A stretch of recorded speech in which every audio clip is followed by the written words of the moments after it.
If we're having a goals discussion, whew, it's back for the back and forth.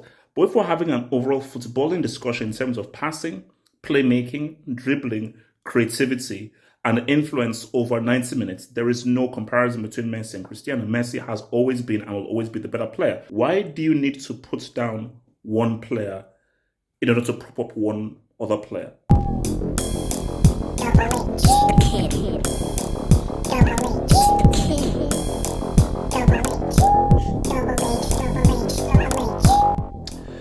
I want an answer for this, and I think I need an answer for this. This is why I feel that we need to have a discussion about this on tonight's Sunday Hangout, which I think this hangout is just for general conversations. Because why?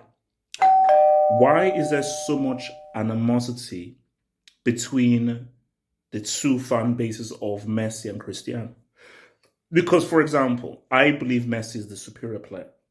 So all because I believe Messi is the superior player, why do I not have to hate on Cristiano and call him a fool? Or why is it that whenever Cristiano does something positive, I now need to insult him personally and so much of a loser he is to sort of prop up Messi? In the adverse, if let's say you believe Cristiano is better, why is it whenever let's say Messi misses a penalty or he goes goalless for a season or so forth, like, oh my gosh, Messi's crap, Messi, look at this loser, and you're putting up images of how much of a loser he is? Because what I just don't get is, if you believe that Messi is better, I believe Messi is better. And if Cristiano does something amazing, oh, congrats for that milestone and so forth.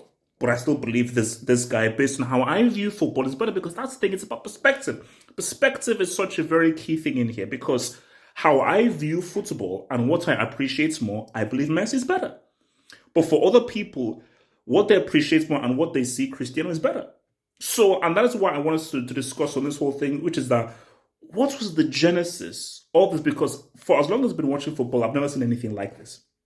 I've never seen two sets of fans of a player go at each other. I think one thing to do with it is because we've never seen anything like Messi and Cristiano, in terms of we've never seen two sets of players maintain such a high level of consistency over a long period of time. Normally, the average lifespan of a player at the top level is 3 years. 3 years, max. So I've never seen people who have maintained their high level for 5, 6, 7, 8 years. But my thing, though, is I definitely feel that some media outlets are to blame in terms of stoking the flames and stoking the fires of this, oh, Messi did this, or like Cristiano did this, or what about Messi, and so forth. And they've bought into that. But I want to know, what was the real genesis of it? How did it really come through? Because I just can't understand how you can appreciate and prefer one player, but appreciate the greatness of both, because what they've done is amazing. And okay, well, let's put international to one side. Club-wise, their legacies are set. Club-wise, their legacies are set, and there is nobody that can refute what they've achieved in the club game. Nothing. But my thing, though, is the level of vitriol and abuse. I mean, even when I say that, man, Cristiano, this guy did, the kind of abuse that I'd receive, even when I even question myself, well, Messi didn't do that, and how the kind of abuse I receive on Twitter and so forth, where it gets racial, it gets racial and it gets personal. I'm like, whoa, what does me being Nigerian have anything to do with my viewpoints on Messi or Cristiano? So why do you need to insult my race or my culture or my ethnicity because I think that Cristiano may be a bomb or Messi is a bomb?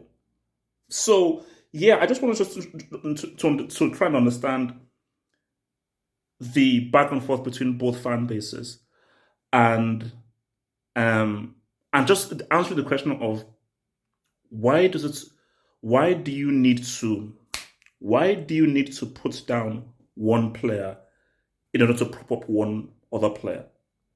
So why do you need the need to abuse another player or so forth? Because because that's why we need to have a discussion about it. I can sort of see somewhat of an answer, because some will say that, okay, man, if not for Messi, Cristiano would have been the greatest player of all time, and he'd have no equal, and that would now buy into him winning all the Ballon d'Ors and so forth.